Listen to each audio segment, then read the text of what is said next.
나오미의 남편 엘리멜렉이 죽고 나오미와 그의 두 아들이 남았으며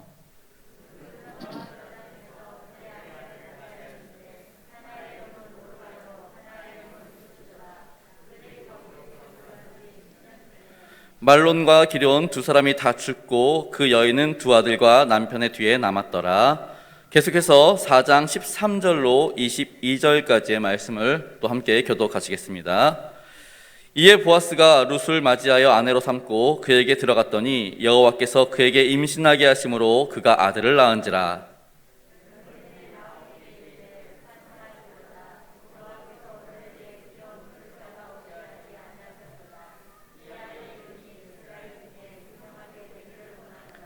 이는 내 생명의 회복자이며 내 노년의 봉양자라. 곧 너를 사랑하며 일곱 아들보다 귀한 내 며느리가 낳은 자로다 하니라.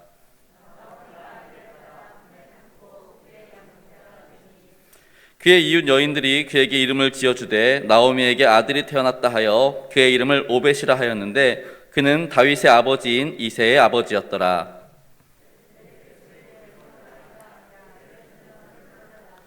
헤스론은 람을 낳았고 람은 암미나답을 낳았고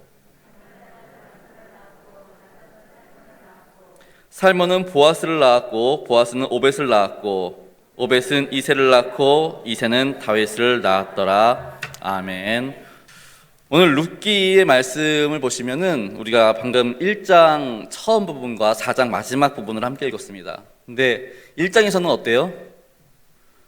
별로 안 좋죠. 근데 4장에서는 어때요? 너무 좋습니다.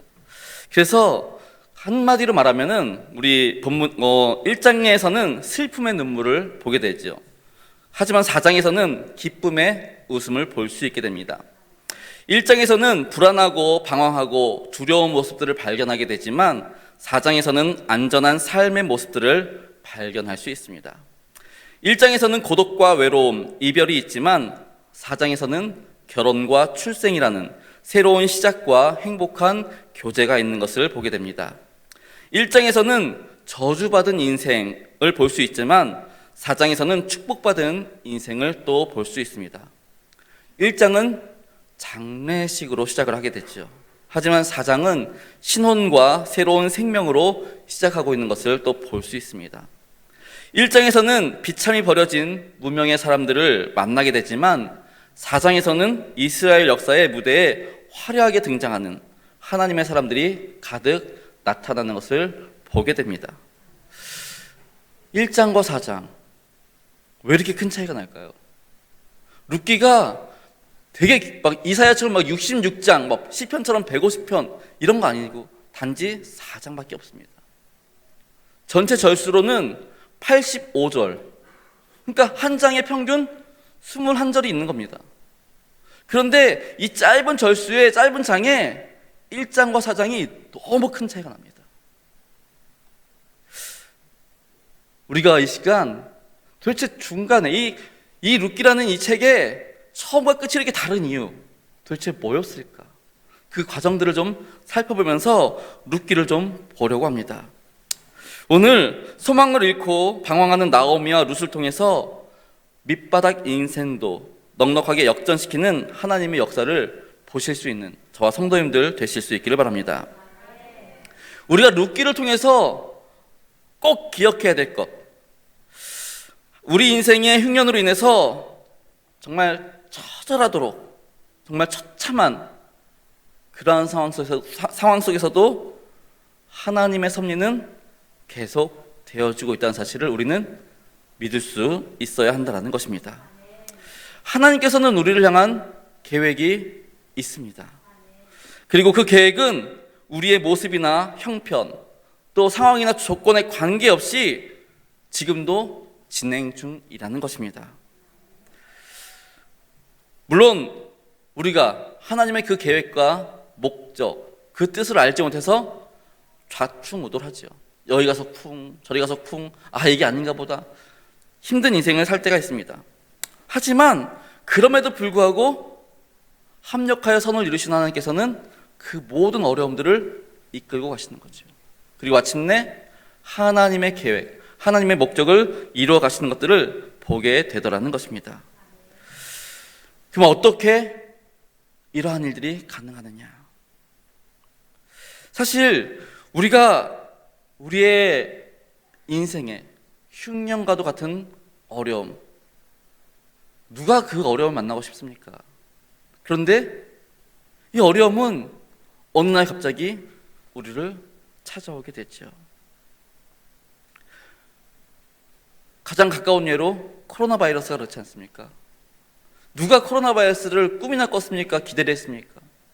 우리 인생에 너무나 큰 어려움, 이 코로나 바이러스가 우리를 찾아옵니다. 그때 우리가 잊지 말아야 하는 거, 룻기를 통해서 우리가 발견할 수 있는 거, 꼭 붙잡아야 하는 거 두 가지가 있습니다. 첫 번째는 모든 것은 하나님의 계획과 섭리 가운데 있다는 것을 잊지 말아야 한다는 것입니다. 뭐라고요? 모든 것은 하나님의 계획과 섭리 가운데 있다. 다시, 모든 것은 하나님의 계획과 섭리 가운데 있다. 네, 이것을 잊지 말아야 합니다. 두 번째는 하나님께서 지으신 모든 것, 하나님께서 창조하신 그 모든 것에는 하나님의 계획이 있다라는 것입니다. 그러니까 이 두 가지, 하나님은 지금도 이 온 우주를 이끌어 가시는데 그냥 이끌어 가시는 게 아니라 당신의 분명한 목적을 가지고 이끌어 가신다는 것. 그리고 그 창조하신 이유는, 우리가 지어진 이유는 하나님께서 우리를 향한 계획이 있기 때문이라는 것. 이 두 가지를 잘 기억하신다면 우리가 인생의 어려운 흉년 잘 이겨나갈 수 있게 될 줄 믿습니다. 오늘 읽었던 1장 5절의 말씀에 보시면 나오미에게 있었던 남편과 두 아들을 다 잃게 됩니다. 그런데요, 그 마지막에 뭐라고 나오죠? 5절 마지막에 그 여인은 점점점점 남았더라. 그 여인은 남았대요. 다 잃어버린 줄 알았는데 남아있는 자가 있다는 거예요. 저는 이 본문을 대하면서 하나님, 과연 하나님은 이런 분이시구나 라는 것들을 깨닫게 됩니다. 꺼져가는 심지도 끄지 않으시는 하나님, 모든 것은 하나님의 계획과 섭리 가운데 있다는 것입니다.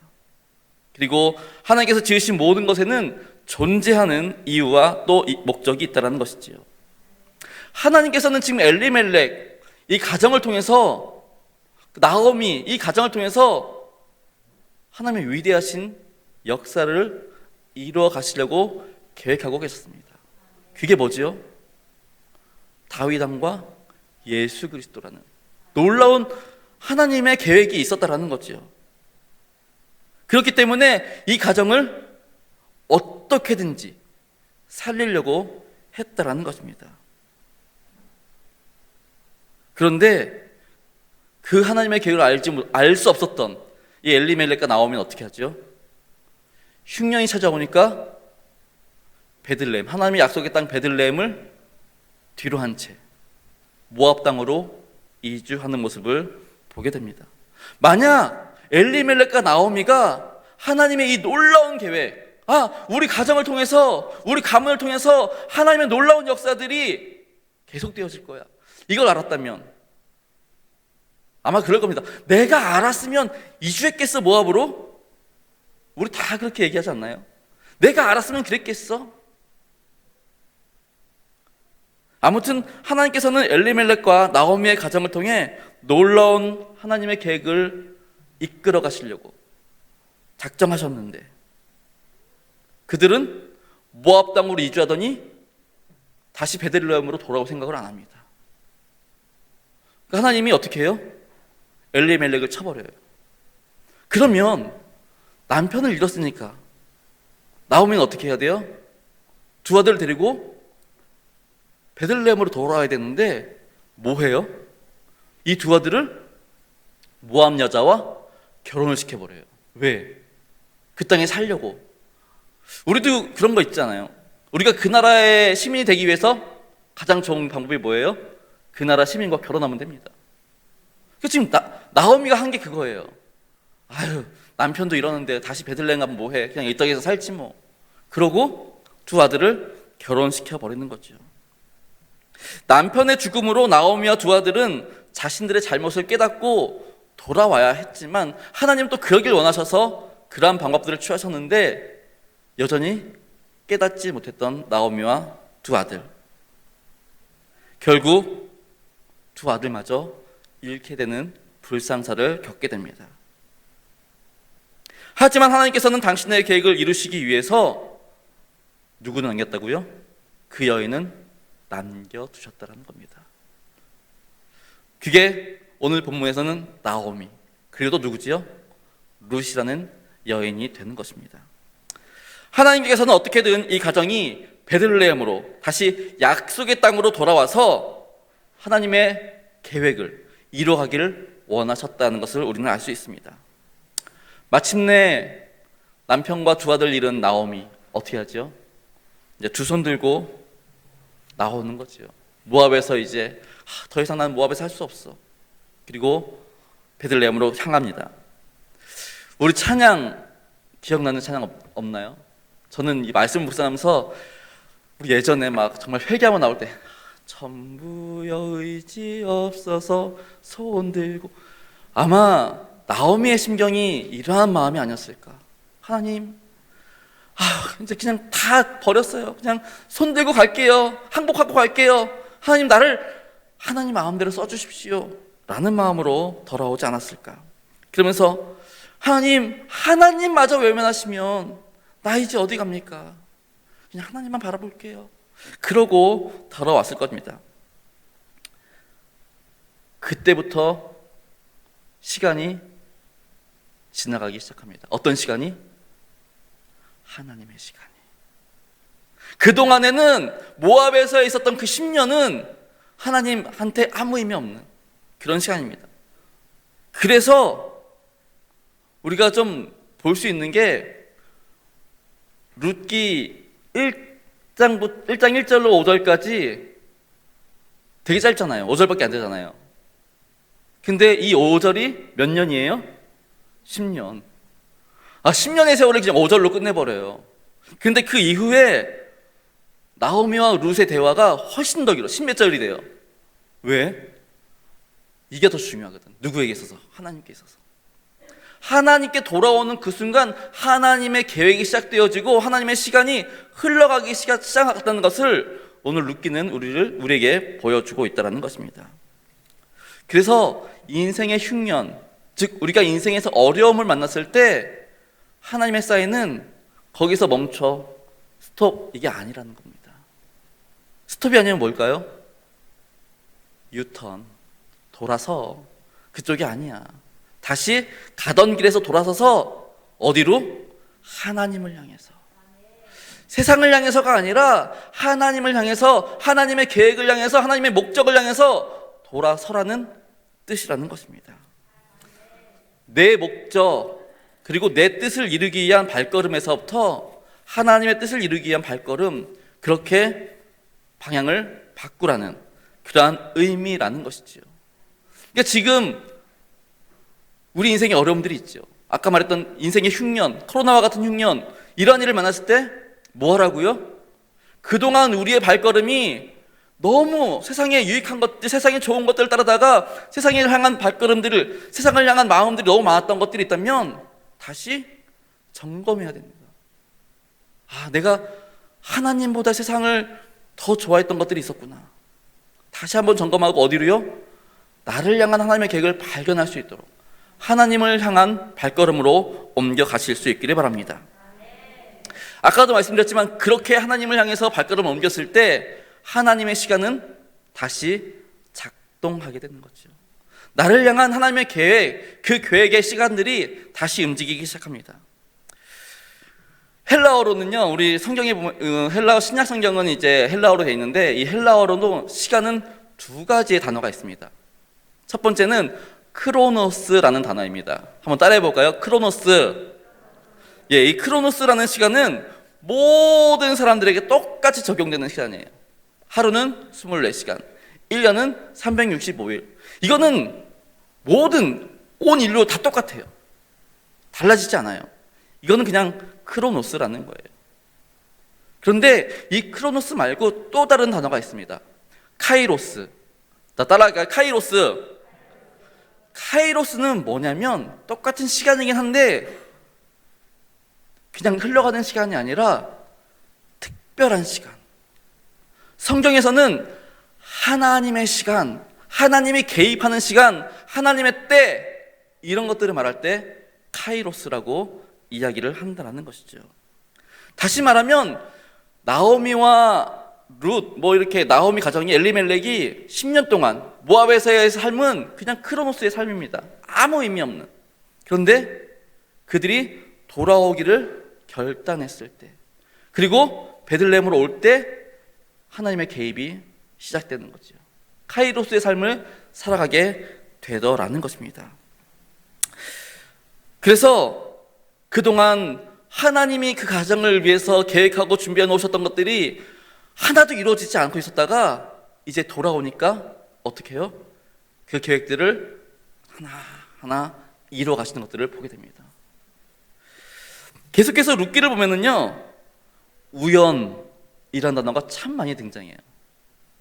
오늘 사실은 제가 오늘 저녁 예배를 이렇게 준비해 놓고 이렇게 오늘 예배를 이제 목사님 일부 예배 제가 사회를 보면서 목사님 설교를 들었는데, 목사님 설교 들으면서 얼마나 웃음이 나는지 모릅니다. 왜 웃음이 났냐면은 목사님 설교가 제 설교랑 거의 똑같아가지고 에스더를 하셨는데 어쩜 룻기랑 이렇게 똑같지, 이렇게 그런 좀 이렇게 생각에 많이 이제 속으로 웃었는데, 목사님 오늘 설교하시면서 에스더에는 어떤 얘기가 많이 나왔대요?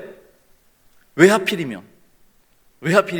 근데 이게 그냥이 아니라 하나님의 섭리라고 말씀하셨죠.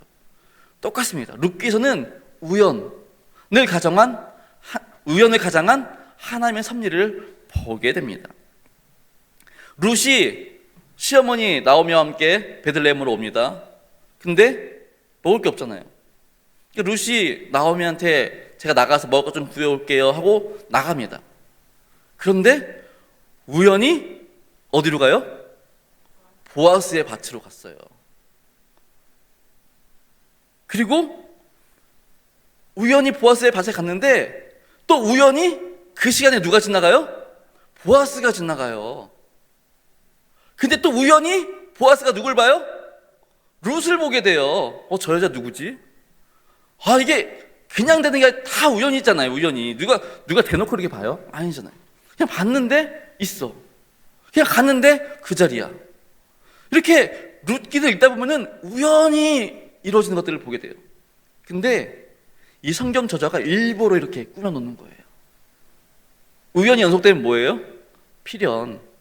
하나님의 계획이 지금, 하나님의 인도하심, 하나님의 섭리가 지금 이끌어가고 있다는 것들을 강력하게 보여주기 위해서 우연으로 가장해 놓은 거예요.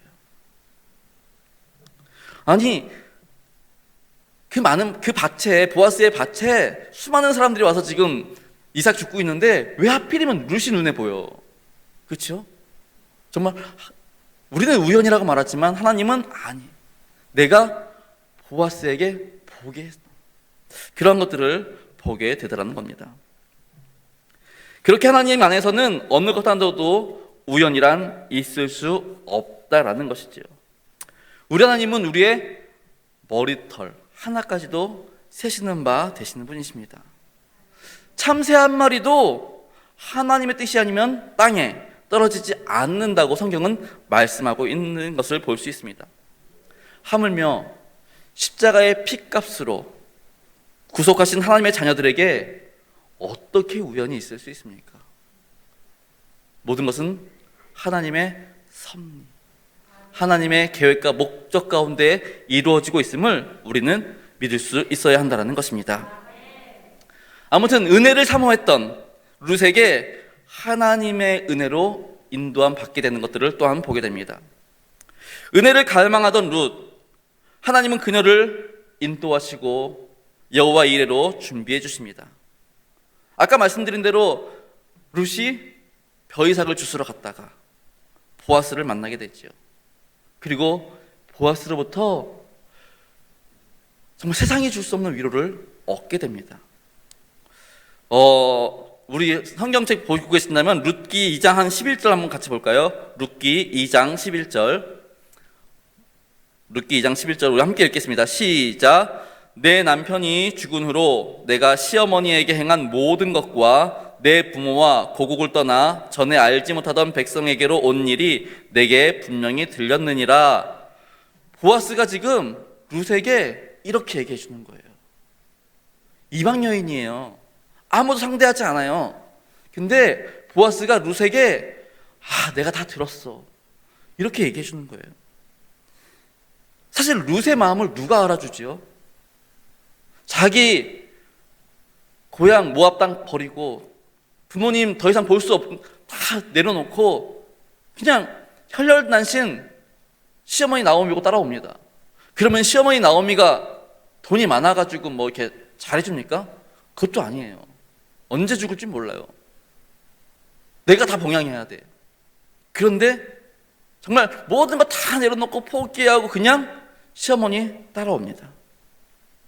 힘들고 어려운 삶의 자리, 이거 누가 알아줘요? 그리고 또 룻 역시 누구한테 이거를 하소연하겠어요? 아는 사람도 없고. 그런데 처음 본 보아스를 통해서 위로의 말을 듣게 되는 거예요. 그녀의 마음이 얼마나 위로되었을까요? 그래서 2장 13절에는 룻이 이렇게 말해요. 당신이 이 하녀를 위로하시고 마음을 기쁘게 하는 말씀을 하셨나이다. 내 마음이 당신의 말을 듣고 너무 위로받았어요. 지금 이 얘기하는 거예요. 하나님은 우리의 마음을 아시지요. 우리의 상한 마음을 아시고 우리의 눈물을 아십니다.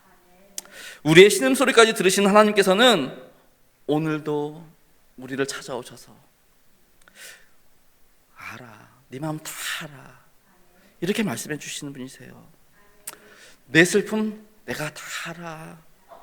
그리고 눈물을 닦아주시는 분이세요. 그리고 위로해 주시는 분이시라는 것이죠.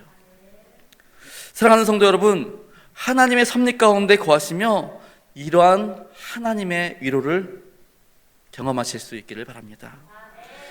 마지막으로 엘리멜렉의 가문을 통해서 엘리멜렉의 가문을 회복해 줄 사람으로 룻과 결혼한 보아스, 다윗 왕과 예수 그리스도의 조상으로 성경에 기록되는 영광을 누리게 되지요. 그런데요, 우리가 룻기를 읽다 보면은 이 영광이 원래 보아스의 것이 아니었어요. 그렇죠? 엘리멜렉과 더 가까운 친족이 있었대요. 근데 희한하게 그 친족의 이름이 뭐예요? 없어. 그리고 뭐라고 기록해놨냐면 아무개. 아무개. 이름이 아무개야. 무슨 말이에요? 아무 의미 없는 사람이라는 거예요. 왜요? 하나님의 계획을 모르고 하나님께서 원하시는 일들을 행하지 않고 자신의 욕심을 취하다가 하나님으로부터 버려진, 하나님으로부터 아무 의미도 없어진 그러한 인물이 되었다는 거예요. 그래서 아무개라는 거예요. 아니, 이스라엘의 최고의 성군 다윗 왕의 조상이 되고 또 예수 그리스도라는 구원자의 그 족보에 올라갈 그 이름이 자신의 욕심 그거 구하다가 아무개가 돼버리고 말았다는 거죠. 결국 지복을 지가 차버린, 정말 복 없는 그런 사람이 되었는데 왜 그래요? 하나님의 계획과 하나님의 섭리를 깨닫지 못했기 때문에 그랬다라는 겁니다. 이처럼 하나님의 뜻을 성취할 때 상황, 조건이 주어졌음에도 불구하고 그냥 지나쳐 보내는 사람이 있습니다. 하나님이 우리를 향한 계획이 있고 그 계획을 이루실 때 큰 복을 준비해 놓으셨는데 그걸 모르고 그냥 지나치는 사람이 있어요. 그런데 어떤 사람은 전혀 아무 관련이 없어 보이는데도 불구하고 하나님께서 원하시는 그 계획과 목적을 정확한 타이밍에 딱 붙잡아가지고 큰 복을 누리는 사람도 있는 것을 보게 됩니다. 사실 오늘날 우리의 선택의 조건, 달면 삼키고 쓰면 뱉을 때가 얼마나 많은지 모릅니다. 무슨 말이에요? 나한테 좋으면 받아들이고 좀 불편하면 거절하는 거예요. 여기에 하나님의 계획, 하나님의 섭리, 하나님의 뜻 없어요. 그냥 내 판단, 내 계획, 내 생각에 맡기는 거예요. 한 번은 이제 우리 청년 사역을 하시는 이제 어떤 분이 그 얘기를 하시더라고요. 청년들 중에 가장 큰 문제, 결혼이나 연애, 뭐 결혼을 위해서는 많이 기도하죠. 근데 연애할 때, 또 뭐 어떤 일을 결정할 때 기도를 안 한다라는 거예요.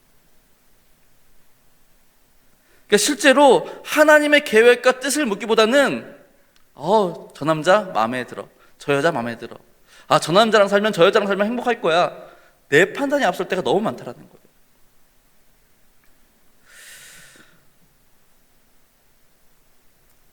지금 당장 나에게 손해가 될 수도 있습니다. 어려울 수도 있습니다.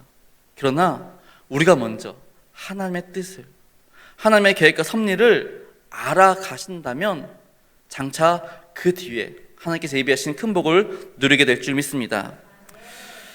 성도님들 혹시 동가식 서가숙이라는 말을 아시나요? 동가식 서가숙. 동쪽에 가서 밥 먹고 서쪽에 가서 잠자고. 이게 무슨 말이냐면 태평어람에 중국 제나라 시대 혼기가 가득 찬 한 처녀의 이야기가 나온답니다. 어느 날 그녀에게 동쪽에 있는 집과 서쪽에 있는 집 동시에 청혼이 들어오게 되지요. 동쪽에 있는 집은 굉장한 부자였어요. 그래서 네가 원하는 거 내가 다 해줄게. 뭐 값진 보화를 다 달라고 다 해줄게. 음식 네가 원하는 거 다 해줄게. 뭐 모든 걸 다 해줄게. 그만큼 큰 부자였습니다. 근데 그 남자가 지지리도 못생겼어요. 근데 서쪽에 있는 남자는 가난해. 난 너에게 해줄 수 있는 게 별로 없어. 그런데 너무너무 잘생겼어. 무슨 말이에요? 그러니까 밥은 부잣집 가서 먹고 잠은 잘생긴 남자랑 자고 싶다는 거예요. 양다리 걸치겠다는 거지. 말도 안 되는 그런 거죠. 그래서 이제 동가식 서가숙이라는 말이 나오는데, 사실 오늘날 우리 그리스도인들이 이러한 삶을 살고 있지는 않은지, 과연 나는 양다리 걸치고 세상을 향해서도 한 발, 하나님의 계획과 목적을 알아가는 것도 중요한 것 같아, 여기도 한 발, 그러고 있지는 않은지, 그러면서 때로는 내 뜻과 내 계획을 앞세우고 있지는 않은지 한 번쯤 생각해 보실 수 있기를 바랍니다. 사랑하는 성도 여러분, 우리의 인생의 흉년과 같은 코로나 바이러스 앞에서 우리는 어떤 반응을 보이고 있습니까? 엘리멜렉과 같이 내 생각, 내 판단에 앞서고 있지는 않습니까? 베들레헴을 떠나, 베들레헴이 신앙적으로 하면 사실은 교회입니다. 베들레헴의 그 뜻이 떡집이라는 뜻이거든요. 그 베들레헴에 예수님이 태어나셨잖아요. 예수님이 뭐래요? 나는 생명의 떡이래요. 그 떡집에 생명의 떡이 있는 거예요. 근데 그 떡집을 벗어나서 어디로 가요? 엘리멜렉이 그렇게 간 거예요. 우리는 오늘 이 코로나로 인하여서 생명의 떡이 있는 떡집을 벗어나 있지는 않습니까? 그렇다면 이제 다시 방향을 바꾸어 떡집으로 돌아오실 수 있기를 바랍니다. 하나님의 계획과 목적 가운데 살아가실 수 있기를 바랍니다. 그러할 때에 우리 삶 가운데 하나님의 개입하심의 역사가 일어날 줄 믿습니다. 이후로부터는 남들과 똑같은 시간, 크로노스의 삶이 아닌 날마다 내 순간순간마다 하나님의 개입하심이 있는 카이로스의 삶을 살아가실 수 있기를 바랍니다. 이러한 믿음으로 살기를 힘쓰실 때 우리 삶에 놀라운, 아까 룻기 1장과 4장의 그 놀라운 반전, 그 반전의 역사가 우리의 가정 가운데, 우리의 삶 가운데도 나타나게 될 줄을 믿으시기 바랍니다. 기도하시겠습니다.